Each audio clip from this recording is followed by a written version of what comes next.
This is Duke University.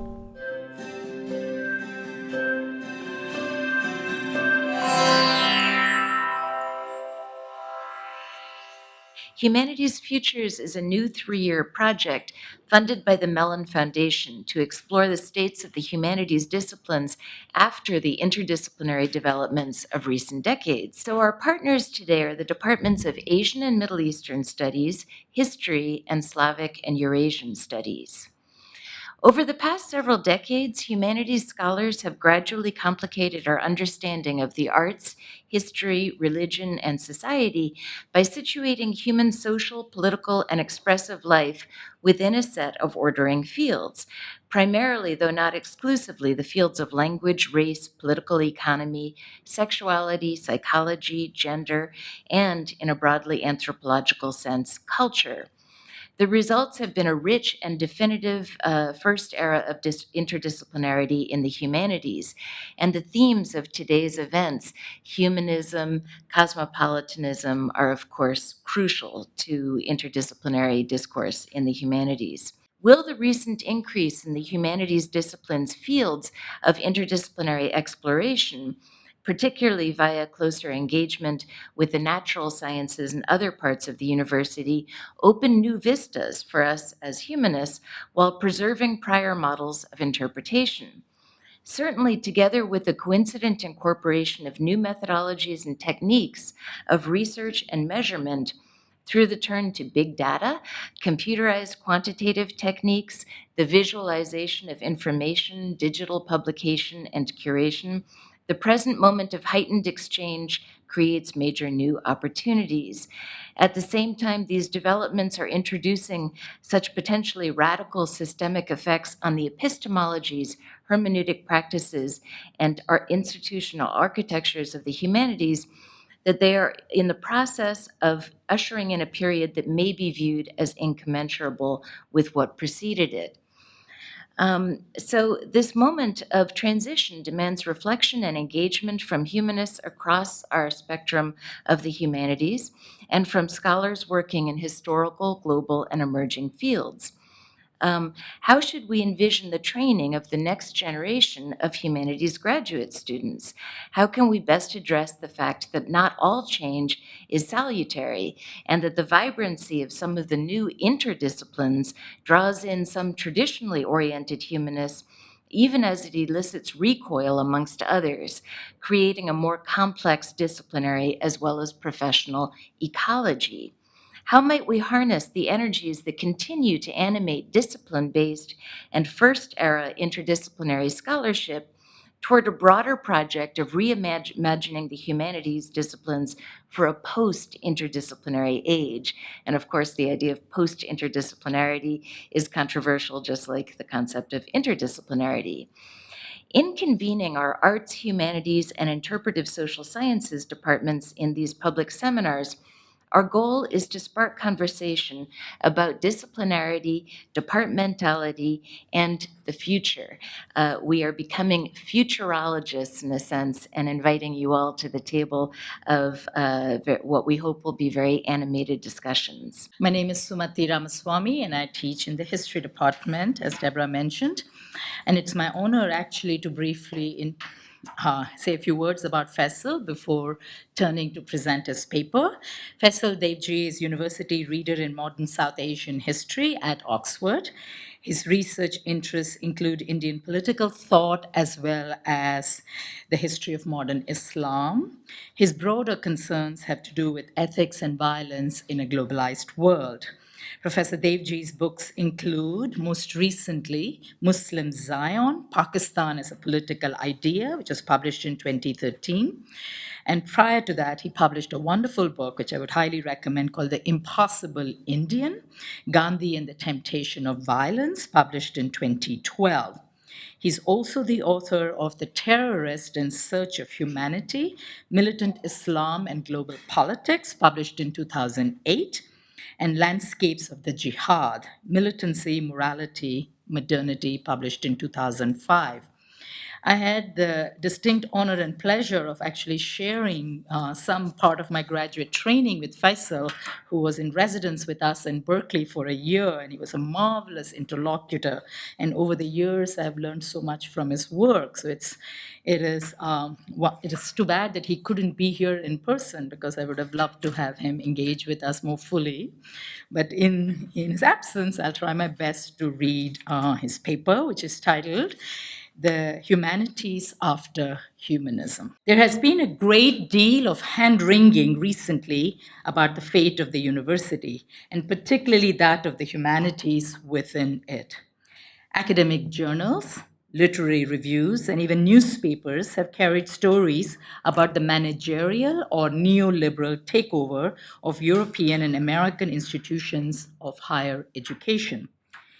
Even when they are not private corporations intended to make profits, as in the UK, universities are said in such narratives to have been made subservient to a market logic that is destructive of intellectual life. This logic is meant to turn students into consumers, divide professors into stars who are meant to bring in grants, or badly paid drones lacking job security, and define success by international rankings and league tables. Of the many screeds on the decline of the university, however, or even the humanities specifically, few present much in the way of recommendations for remedial action. And those that do rely on the traditional tools of institutional resistance on the one hand, which is to say mobilization, protest, collective refusal, strikes, and even lawsuits, or a new intellectual vision on the other. The most radical but also pessimistic account that I have come across of the first of these options is by the South African writer J.M. Coetzee. Not surprisingly, it is also the only one that is not entirely focused on the Western European and Northern American academy and its history, attending instead to the very recent and even contemporary experience of many African, Asian, Latin American, and Eastern European intellectuals in dealing with situations ranging from the neglect of universities to their repressions by the state. Seeing the traditional university heading for extinction, this time under the onslaught of neoliberal policies rather than old-fashioned ideologies or dictatorships, Coetzee turns to the familiar practices, at least outside the Euro-American intellectual arena, of informal teaching and underground writing as sites of survival and criticism, out of which a new political and academic world might emerge. In doing so, he recognizes that the humanities will not suffer for lack of popularity or student interest, whatever their public reputation might be. Interesting about his view is its focus on the informal and even secretive or esoteric dimension of intellectual life, one that possesses a long political and philosophical genealogy. Such forms of scholarly practice, of course, also exit the bourgeois distinction of public and the private, both categories that define the university today, whether as an object of state supervision or a profit making institution. I shall return to what I am calling the esoteric dimension of intellectual life after considering the second kind of option proposed by scholars writing about the crisis of the university and the humanities. This has to do with a new intellectual vision, which may consist of breaking down the boundaries between the arts and the sciences or the academic and professional schools, something that is in fact already happening at several institutions of higher learning. My own discipline, history, is notorious, at least in the Euro-American Academy, for its imperviousness to intellectual fashion or division into well-defined and competitive schools of thought. And yet, even history has been shaken up of late by all this talk of crisis. David Armitage and Joe Gouldie's History Manifesto mourns the discipline's loss of influence on policy making, which they blame on its turning away from public engagement, broad historical narrative, and big data, despite the fact that history, along with economics, remain the only two academic disciplines which continue to have a popular audience. While the debate over the history manifesto continues to be a lively one, with Armitage and Goldie surely right in pointing out to the crisis in higher education more generally, what interests me is how the public and even popular function of intellectuals is taken for granted by all sides.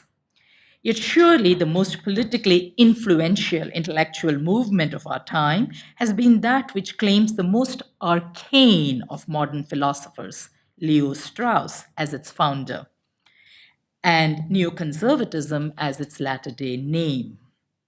Not only was Strauss himself an esoteric thinker, he championed esotericism as the only form that intellectual life could take while still being politically consequential. And this because he thought that philosophy and politics were destructive of one another and needed to be protected from a direct and so inevitably corrupting, if not violent, communication. Coming from the opposite direction, as could see, then, Strauss, also drawing upon a philosophical tradition going back to antiquity, ended up advocating the same status for the humanities. Condemned as it routinely is for being elitist, what I find intriguing about the resort to esotericism from writers on the left as much as on the right is the refusal to be fixed or classified within any order of visibility, of which the distinction between public and private is only one, but also, of course, that between the ivory tower and the real world. Surely to refuse identification is the first task of criticism, which lies at the very heart of the humanities. How might esotericism protect both itself and the world it seeks to transform, whose visibility is dangerous to intellectual life, even when the latter isn't ostensibly threatened by it? The managerial culture of higher education, needless to say, is governed precisely by a regime of visibility, which may therefore need to be rejected completely, or at least supplemented by scholarship as an esoteric practice of some kind.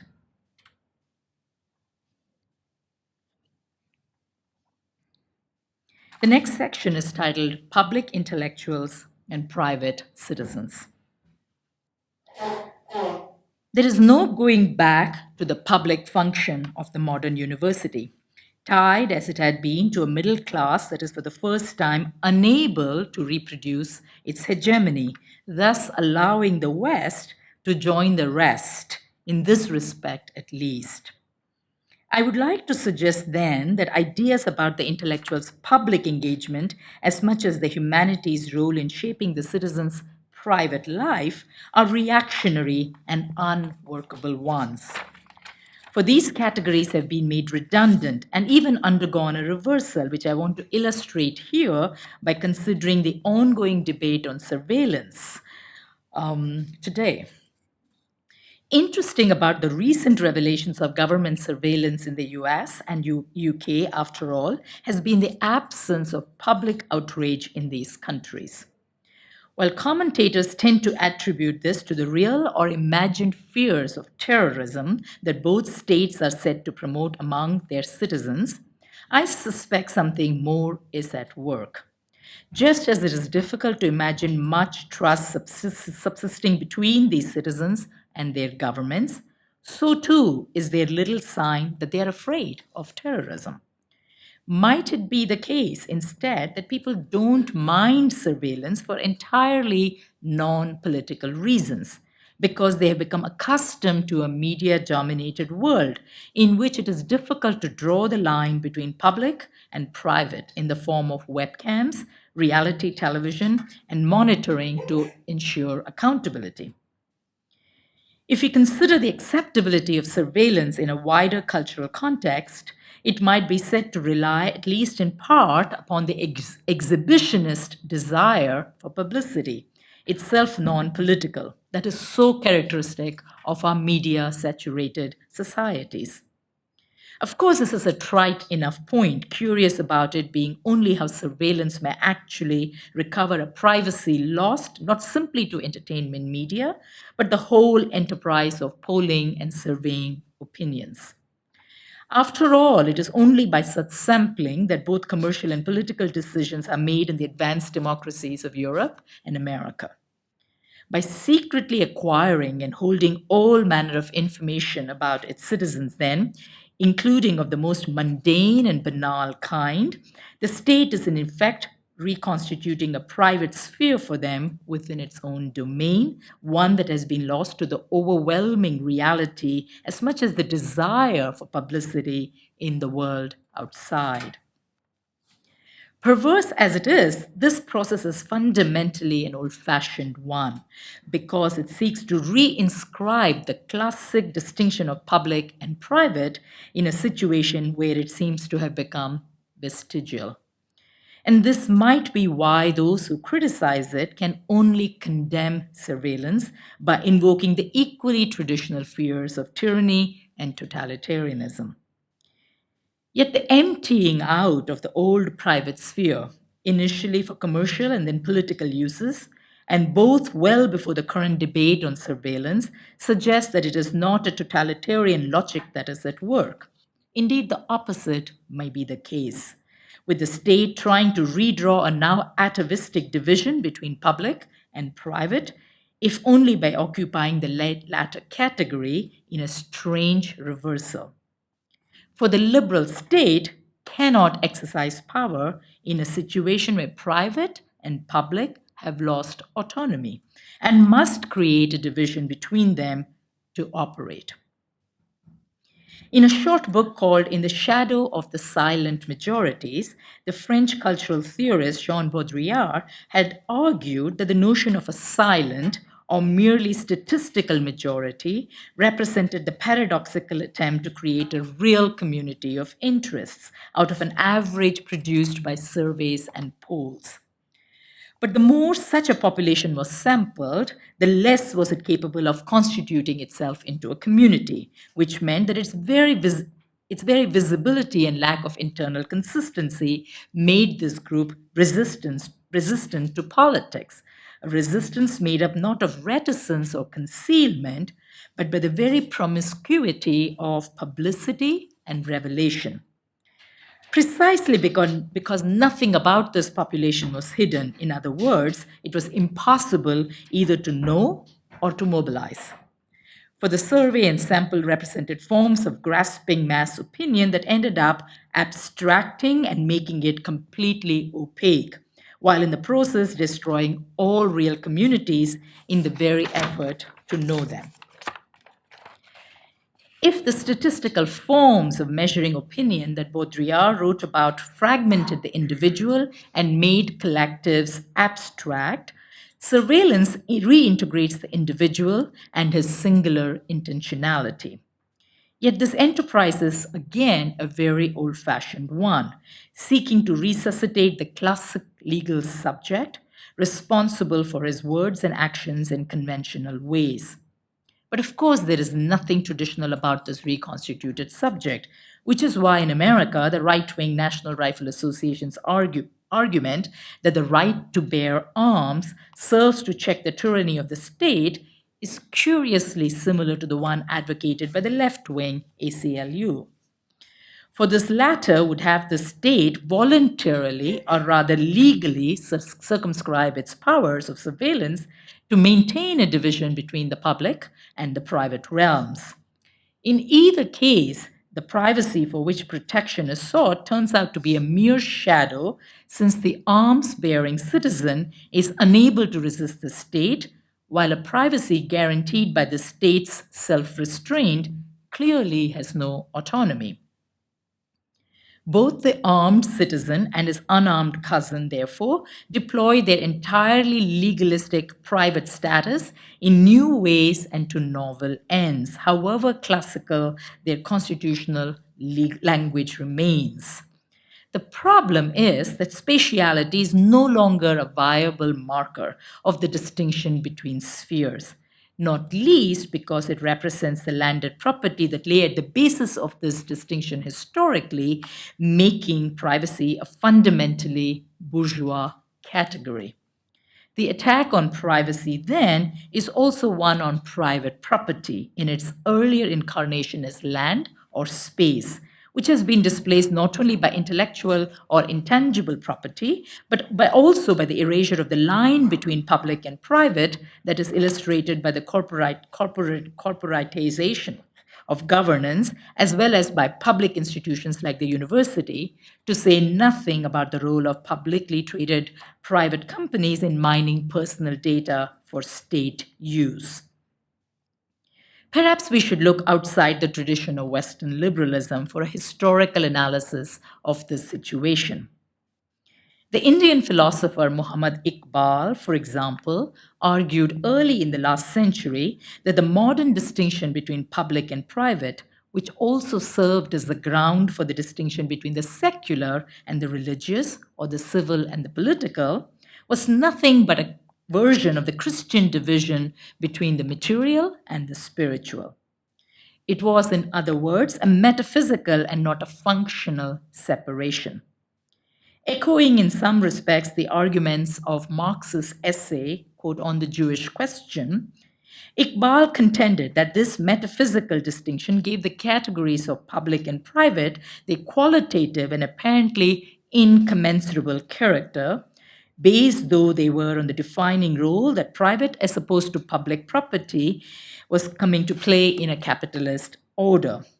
But such a distinction was, he thought, being made unsustainable by the very dominance of property in social life. Spatiality, argued Iqbal, drawing on the French philosopher Henri Bergson, was not only a crude and slowed down version of temporality, but, we might say, was also becoming volatilized as time. He claimed, for instance, that unlike the spatial division of the spiritual and the material as church and state in Christian Europe, in Shia Iran, a belief in the coming of the Messiah made for a temporal separation between a profane world and the religious utopia that had to wait until the end of time for instantiation. Today, with the dematerialization of property, we can see more clearly how space is being folded into time. But now the Messiah's arrival is speeded up so that privacy exists only as a fleeting interval between the publicity of celebrity culture or the exhibitionism of webcams and reality shows. It is this visibility that lends privacy a meaning, if only retroactively as something waiting to be seen. What becomes of the individual's interiority here, whose cultivation had once defined the very purpose of the humanities? Like Iqbal, his compatriot and contemporary Gandhi was critical of the distinction between public and private, seeing it as an instrument of violence. The Mahatma was clear that it was the state and its secretive operations that constituted the truly private sector of society. Against this, he advocated a politics and ethics of pure transparency, much to the annoyance of some of his followers, like India's future Prime Minister, Jawaharlal Nehru, who asked sarcastically if the Indian National Congress must announce all its plans to the colonial government and invite the arrest of its members. Yet for Gandhi, any resort to secrecy or privacy could only replicate and so eventually empower the state, itself the least public of entities.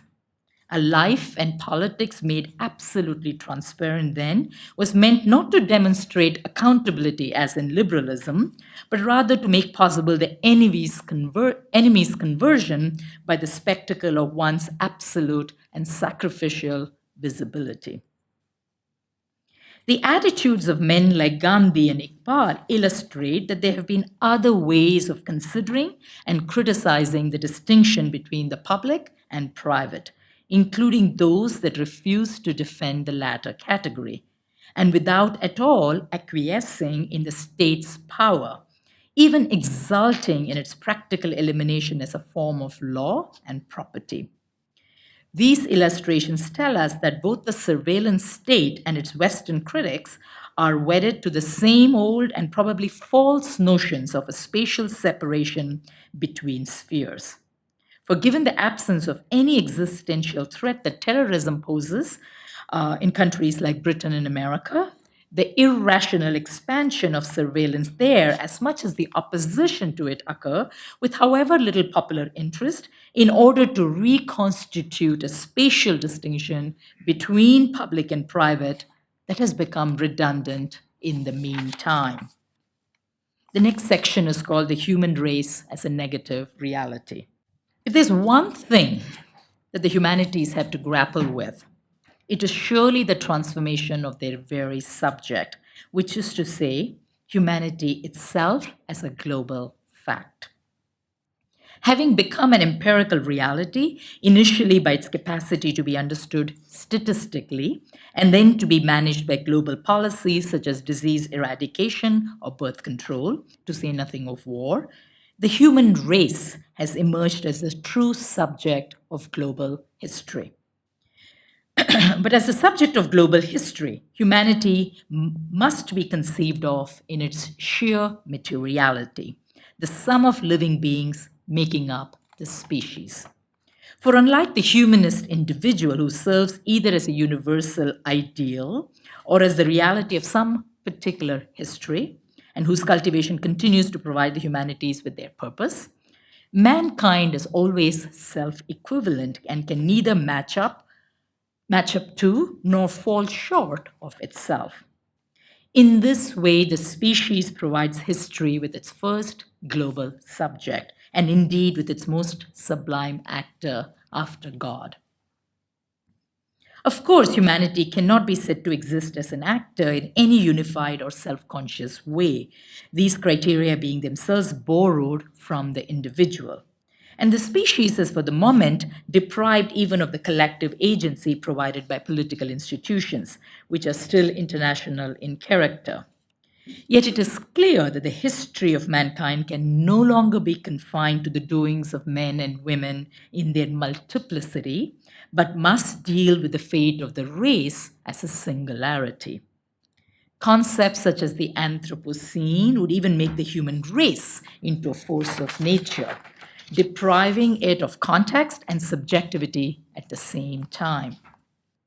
Indeed, the philosopher Jean-Luc Nancy has even argued, with reference to the Fukushima disaster, that it is no longer possible to distinguish the natural from the technological, an inability that had previously been theorized at the individual level in the figure of the cyborg.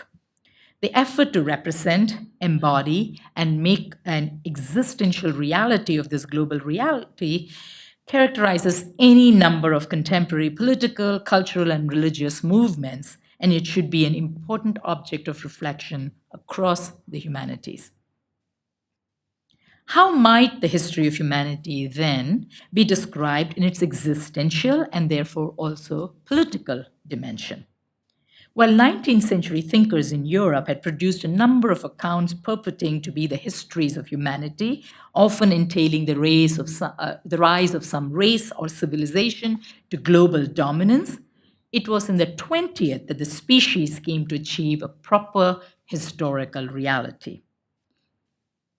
But this only happened when the interconnections and dependencies first created by colonial expansion suddenly put the world itself at stake in moments of political or economic crisis, beginning with the Great War.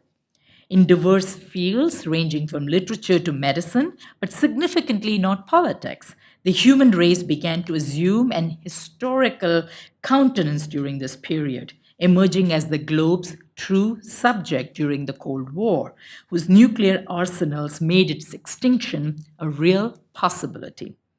It was mortality that endowed the species with a proper historical reality. The philosopher Karl Jaspers was among the first to explore the curiously negative and even posthumous character of the human race, one that it was difficult to lend an existential form. He thus came to see varieties of sacrifice like martyrdom as efforts to trace the lineaments of a species that would otherwise not be that could otherwise not be represented. In a lecture of 1945, subsequently published under the title The Question of German Guilt, Jaspers distinguished traditional forms of guilt, such as the moral, political, and criminal, from something he called metaphysical guilt. This latter, he said, was felt by those who were innocent of wrongdoing in all its conventional senses, but continued nevertheless to accuse themselves of living while others had died under Nazi rule. Though he took Germany as his example of a place in which metaphysical guilt had come to the fore, Jaspers was clear that fascism and the war it occasioned provided only the origins of this widespread phenomenon, which arose out of the fact that responsibility could no longer be confined to particular individuals or groups in events like the Second World War, and belonged instead to the history of mankind. Quote, "It is only now that history has finally become world history, the global history of mankind. So our own situation can be grasped only together with the world historical one. What has happened today has its causes in general human events and conditions, and only secondarily in special intra-national relations and the decisions of single groups of men." End quote.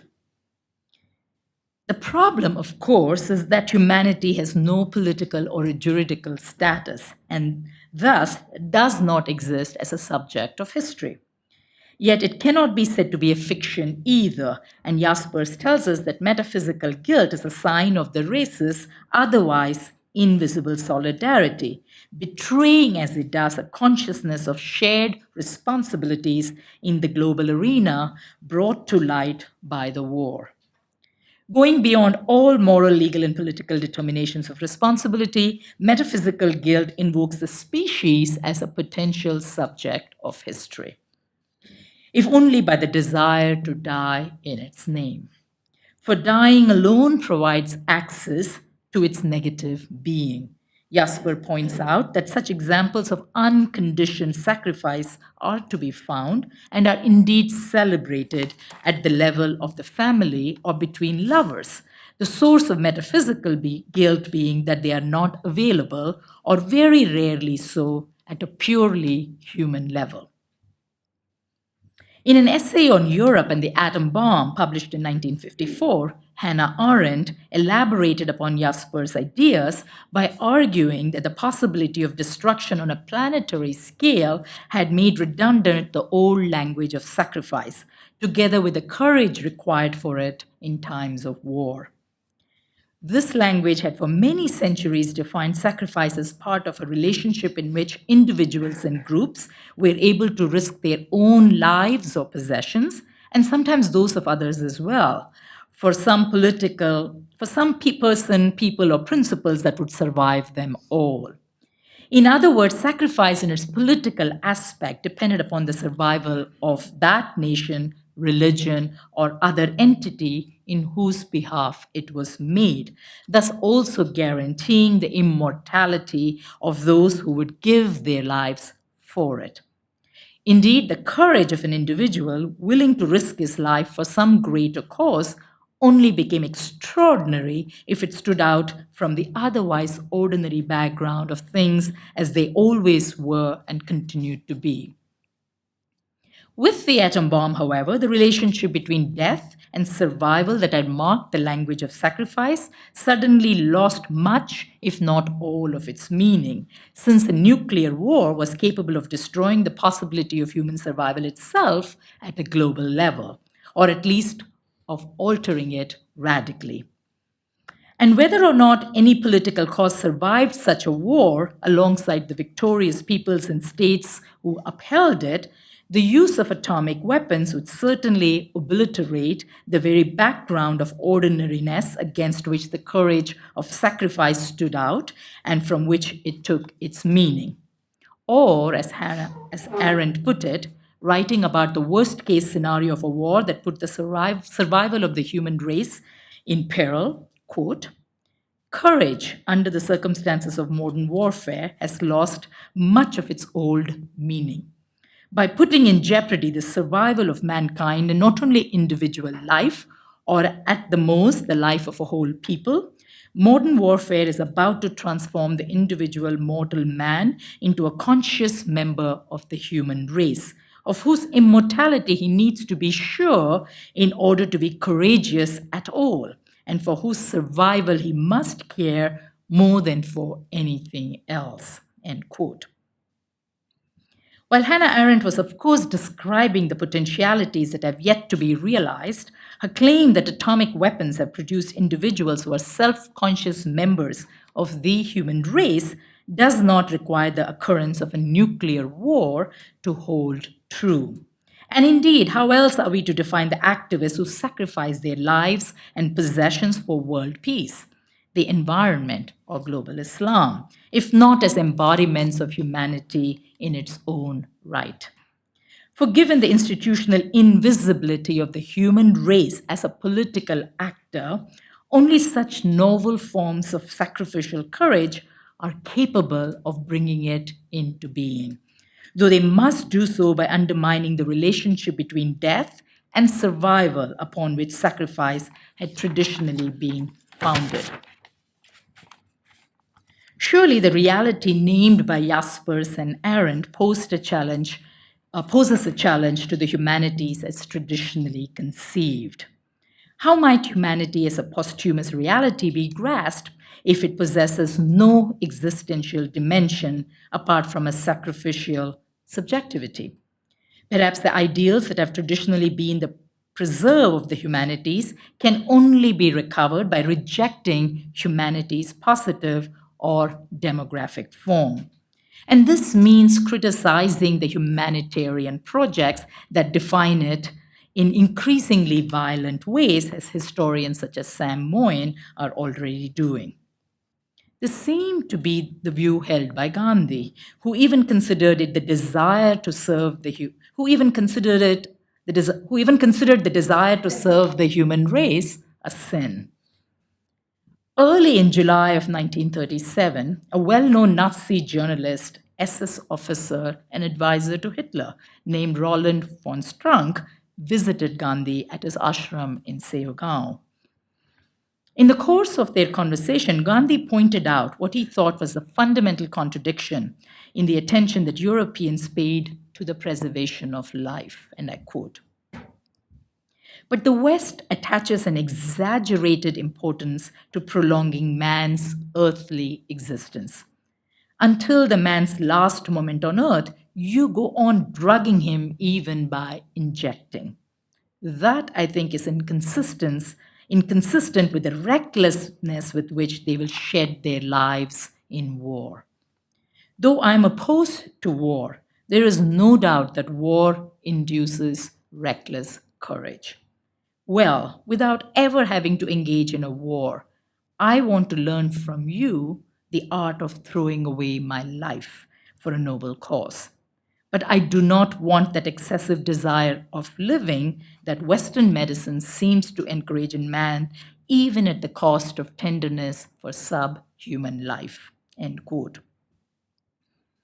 Having expressed his horror of the hatred sweeping Europe, Strunk must have been surprised to hear that Gandhi was in some ways even more contemptuous of life than Hitler.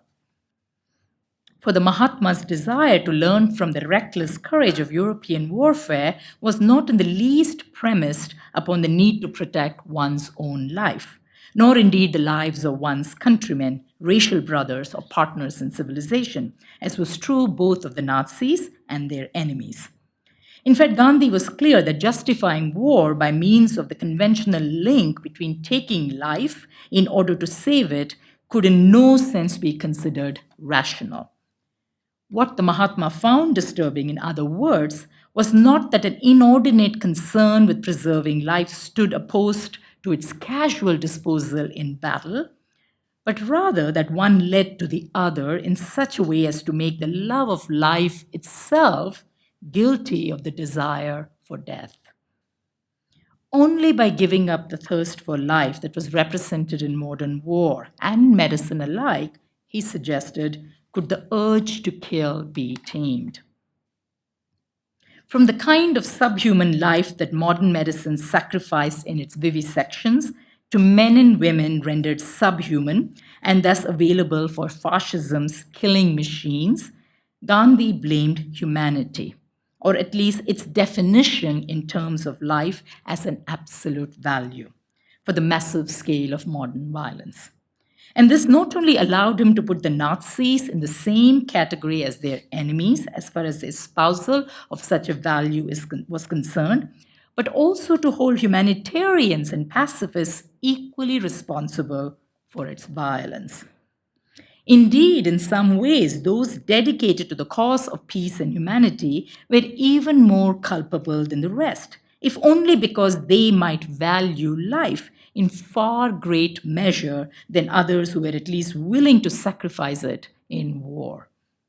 For in the very recklessness of the sacrifice, the Mahatma saw the possibility of going beyond and even destroying life as an absolute value. The kind of violence that entailed risking one's life, in other words, was capable of providing an opening for nonviolence, something that preventing war in the name of life's sanctity never could. And this was why Gandhi wanted to learn the art of throwing away one's life from those parts of European warfare that still involved such risk. It was only by refusing to treat life as an absolute value that Gandhi was able to accomplish his aim and spiritual politics. For he thought that as long as life remained its basic political action, he thought that as long as life remained, its basic political action could never answer to moral principles. After all, the preservation of life was an aim that all political actors shared, and therefore no moral principles could be drawn from it, these having been reduced merely to second-order justifications for valuing some lives over others. The paradoxical thing about the Mahatma's glorification of sacrifice in the name of an ideal rather than a gross reality such as life, however, is that its rejection of this reality as an absolute value also entailed protecting it. Only by disdaining life could it be saved, while even politics in its most sacrificial forms, including the Cold War doctrine of mutually assured destruction, continued being devoted to life's preservation. Thank you. Produced by Duke University. Online at duke.edu.